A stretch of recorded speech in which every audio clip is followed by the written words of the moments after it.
Salam jumpa sahabat GPIB yang terkasih dimanapun berada. Saya Pendeta Arsana dari Jemaat GPIB Immanuel Batam. Dan saat ini kita akan membacakan renungan yang dibacakan dari Kitab Ayub pasal 9 ayat 29 sampai 35. Sebelum kita membaca dan merenungkan firman Tuhan, marilah kita berdoa mohon bimbingan Tuhan. Mari kita berdoa. Bapa Surgawi, saat ini kami tunduk syukur dan kami buka diri karena kami akan membaca dan merenungkan firman-Mu. Terangilah hati kami dengan kuasa Roh Kudus-Mu, sehingga kami boleh mengerti firman-Mu dan itu menjadi pegangan hidup kami. Terima kasih Bapa, mendosa kami dalam Tuhan Yesus Kristus kami berdoa. Amin. Ayub 9 ayat 29 sampai ayat yang ke-35. Demikian. Aku dinyatakan bersalah, apa gunanya aku menyusahkan diri dengan sia-sia? Walaupun aku membasuh diriku dengan salju dan menyuci tanganku dengan sabun, namun Engkau akan membenamkan aku ke dalam lumpur, sehingga pakaianku merasa jijik terhadap aku, karena dia bukan manusia seperti aku, sehingga aku dapat menjawabnya. Mari bersama-sama menghadap pengadilannya. Tidak ada wasit di antara kami yang dapat memegang kami berdua. Biarlah ia menyingkirkan patungnya daripadaku, jangan aku ditimpa kegentaran terhadap dia.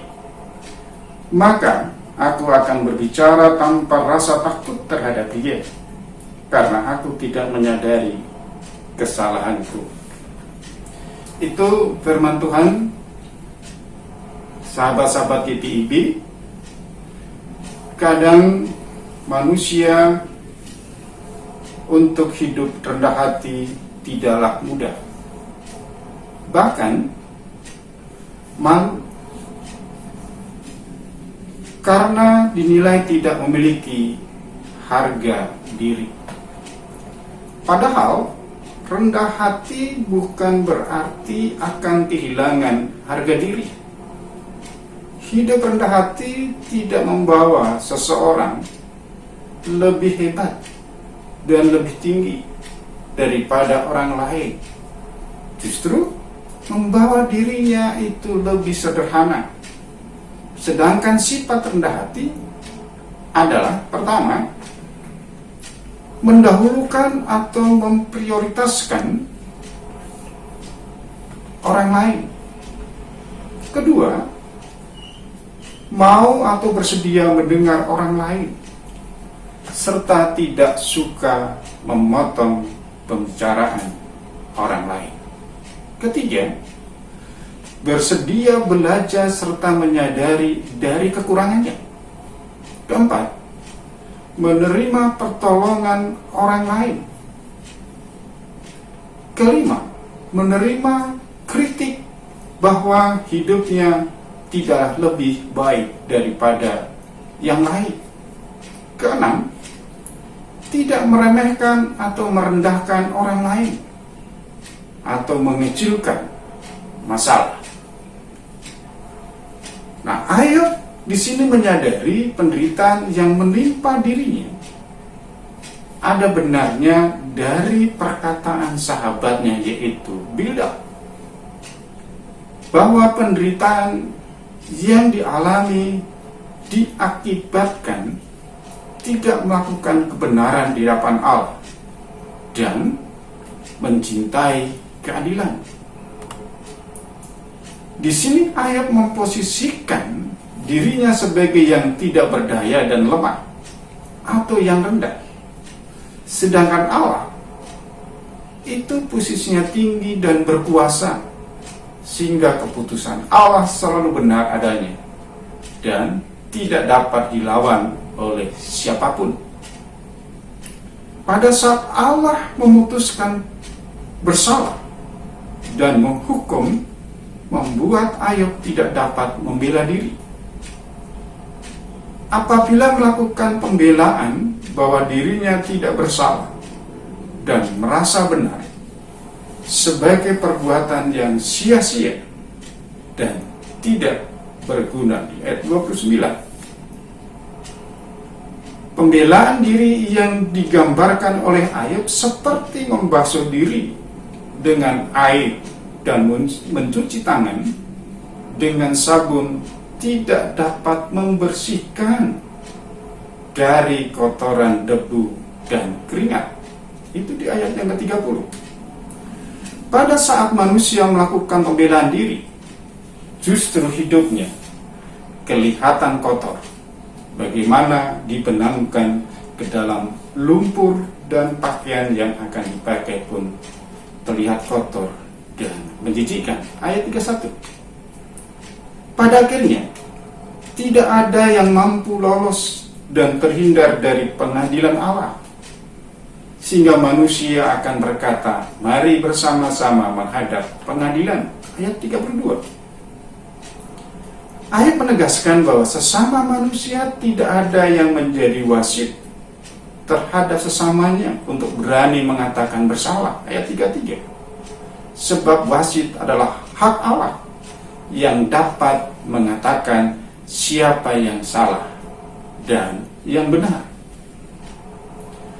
Apabila manusia ingin hidup benar dan berkenan di hadapan Allah, harus berani menyingkirkan atau membuang patung-patung kesombongan, kebohongan, dusta, ketidakjujuran, iri dengki, dendam, dan keangkuhan, merasa benar sendiri. Ayat 34. Inilah patung-patung yang menjadi penghalang dan merintangi untuk hidup benar dan rendah hati.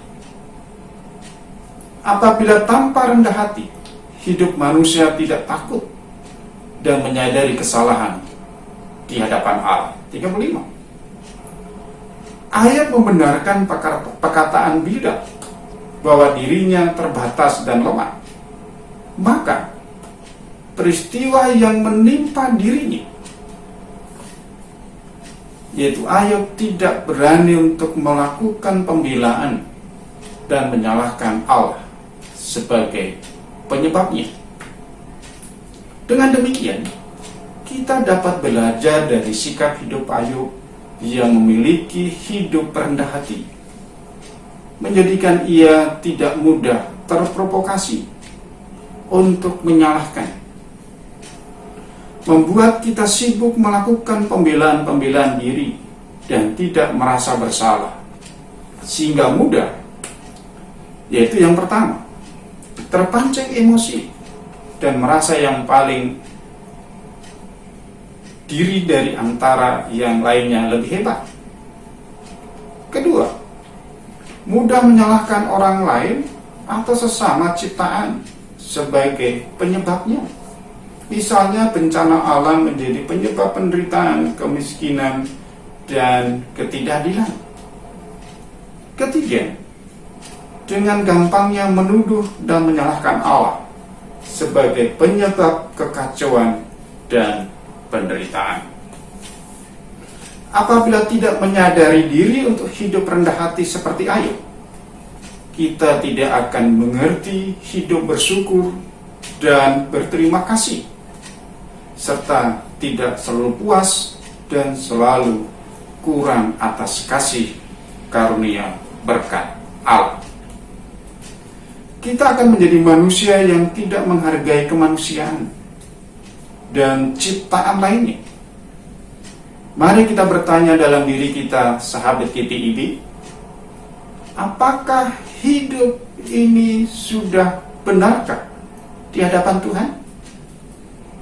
Apabila belum, mari kita berubah untuk hidup taat dan setia, menjalankan perintah dan kehendak-Nya, agar hidup kita berguna untuk mendatangkan sukacita dan kebahagiaan ciptaan lainnya. Inilah tugas kita bersama sahabat KPIB dimanapun berada. Amin. Mari kita berdoa. Bapa Surgawi, kami bersyukur dan terima kasih Engkau boleh menyertai kami, dan saat ini kami bersatu hati untuk mendoakan gereja-gereja Tuhan. Berkati semuanya, stafku sebagai KPIB, bahkan jemaat KPIB, bahkan juga sahabat KPIB, bahkan juga pelayan-pelayan KPIB dimanapun berada. Tuhan berkati semuanya, bahkan keluarganya. Tuhan akan membangun KPIB semakin maju, semakin baik. Kami berdoa untuk negeri bangsa kami, Tuhan berkati. Bahkan juga saudara kami yang sedang mengalami bencana, baik yang ada di Cianjur maupun di Semeru, bahkan yang lainnya juga, Tuhan berkati semua Bapak. Kembali Bapak, kami serahkan semua harapan-harapan kami, keinginan kami, bahkan juga di masa-masa tahun baru ini, Tuhan berkati, sehingga kami boleh masuk di tahun baru ini 2023 terus hidup di dalam ketaatan dan kesetiaan Tuhan, sehingga hidup kami berarti dan berguna untuk mendatangkan sukacita bagi semua orang, sehingga nama Tuhan semakin dipuji dan dibesarkan. Amin. Demikian sahabat KPIB yang terkasih, sebuah renungan dengan judul "Sudah Benarkah Kita di Hadapan Tuhan?" Semoga renungan ini membawa sukacita dan membawa penguatan bagi sahabat KPIB dimanapun berada. Salam dari Pendeta Arsana dari KPIB Jemaat Immanuel Batam. Tuhan Yesus memberkati. Amin.